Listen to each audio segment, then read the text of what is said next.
نفش اینجا رو درست کردم. این فیلم بد میگیره.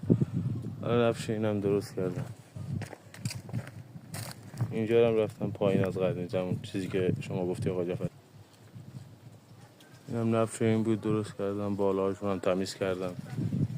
بعد اینم همچنین رفتم پایین. اینجا هم رفتم پایین. اینجا هم سیمان سفید کشیدم. اینم همچنین سیمان سفید کشیدم. اینجا هم نفش خراب بود، درست کردم. اینم درست کردم. اینجا هم که میشه آخر قطعه. اینم ببین چقدر رفتم پایین. اینجایی که گفتی خرابه درست. بعد اینا بنکشی های درپوشا هم کردم. خب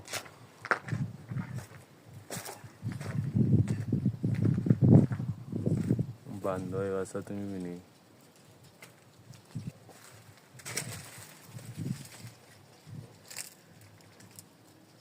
اینا بنکشی شد. اون بنکشی شد. اونم بنکشی شد.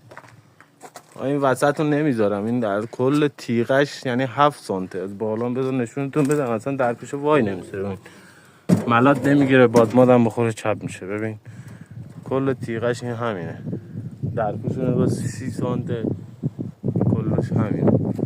این بنکشی درپوش هست. نگاه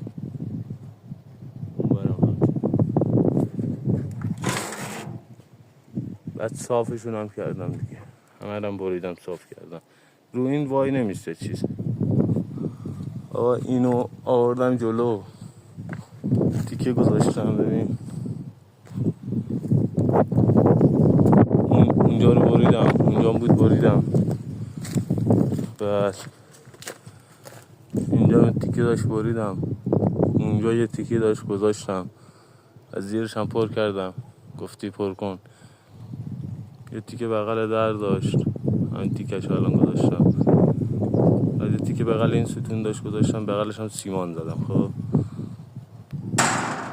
این ورش هم ببین سیمان زدم همونجوری که گفتی. اون قرنیزه رو که گفتی زیر درش هم پر کردم. یه تیکه هم اینجا داشت، اون تیکش هم گذاشتم.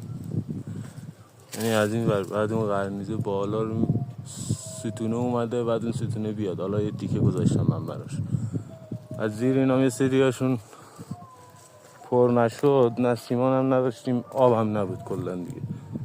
اونم که حالا دیگه چیزی هم نیست، ولی